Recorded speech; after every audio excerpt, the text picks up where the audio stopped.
வெள்ளை மாளிகை விருந்தில் துப்பாக்கிச்சூடு. அதிபர் ட்ரம்ப் அவசர வெளியேற்றம்.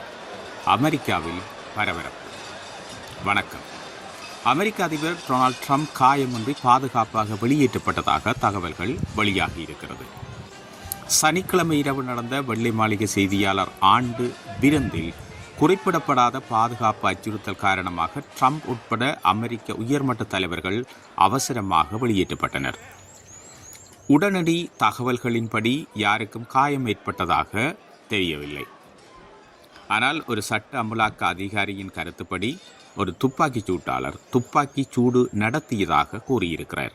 வாஷிங்டன் ஹில்டன் விருந்துபசார மண்டபத்திற்கு சீக்ரெட் சர்வீஸ் மற்றும் பாதுகாப்பு அதிகாரிகள் விரைந்து சென்றனர். நூற்றுக்கணக்கான விருந்தினர்கள் மேசைகளின் கீழ் பதுங்கியிருந்தனர். வழிவிடுங்கள் சார், வழிவிடுங்கள் என்று ஒருவர் கத்தினர். மற்றவர்கள் வழிவிடுங்கள் சார், வழிவிடுங்கள் என்று ஒருவர் கத்தினர். மற்றவர்கள் குனியுங்கள், பதுங்குங்கள், குனியுங்கள், பதுங்கியிருங்கள் என்று எச்சரித்தனர். இதன் பின்னர் வெள்ளை மாளிகை நிருபர்கள் விருந்து நிகழ்ச்சியிலிருந்து ட்ரம்ப் அவசரமாக வெளியேற்றப்பட்டார்.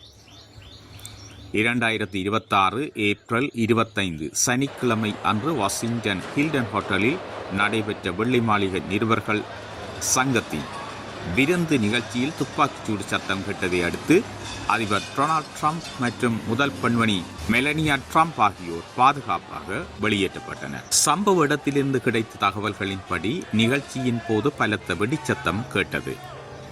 உடனடியாக செயல்பட்ட சீக்ரெட் சர்வீஸ் அதிகாரிகள் துப்பாக்கிகளை ஏந்தியபடி அதிபரையும் அவரது மனைவியையும் அந்த அரங்கத்திலிருந்து பாதுகாப்பாக வெளியேற்றி அங்கு கூடியிருந்த நூற்றுக்கணக்கான பத்திரிகையாளர்கள், துணை அதிபர் ஜெடி வான்ஸ் மற்றும் வெளியுறவுத்துறை அமைச்சர் மார்க்கோ ரூபியோ போன்ற உயர்மட்ட அதிகாரிகள் அனைவரையும் மேசைகளுக்கு அடியில் தஞ்சம் புகுத்தினர். பாதுகாப்பு படையினர் அந்த அரங்கம் முழுவதையும் தங்கள் கட்டுப்பாட்டிற்குள் கொண்டு வந்தனர். ஆரம்பகட்ட தகவல்களின்படி அதிபர் ட்ரம்ப் மற்றும் பிற முக்கிய தலைவர்கள் காயமின்றி தப்பியிருக்கின்றார்கள். துப்பாக்கிச்சூடு நடத்திய நபர் பிடிக்கப்பட்டதாக சட்ட அமலாக்கத்துறை கூறியிருக்கிறது. தனது ட்ரூத் சோஷியல் மீடியாவில் பதிவிட்ட அதிபர் ட்ரம்ப் சீக்ரெட் சர்வீஸ் அதிகாரிகளின் துரிதமான மற்றும் துணிச்சலான நடவடிக்கைகளை பாராட்டினர். வெள்ளை மாளிகை நிருபர்கள் சங்கம் பின்னர் வெளியிட்ட அறிவிப்பில் பலத்த பாதுகாப்புடன் நிகழ்ச்சி மீண்டும் தொடரும் என்று தெரிவித்தது. ஹோட்டல் மற்றும் அதனை சூழ உள்ள பகுதிகளில் பாதுகாப்பு பலப்படுத்தப்பட்டிருக்கிறது. இது இன்றைய முக்கிய செய்தியில் ஒன்று. இந்த நிகழ்வானது தற்போது உலகத்தில் மிக பரபரப்பாக பேசப்படுகின்ற, கவனிக்கப்படுகின்ற ஒரு விடயமாக மாறியிருக்கின்றது. மீண்டும் ஒரு புதிய முக்கிய செய்தியோடு உங்களை சந்திக்கின்றேன்.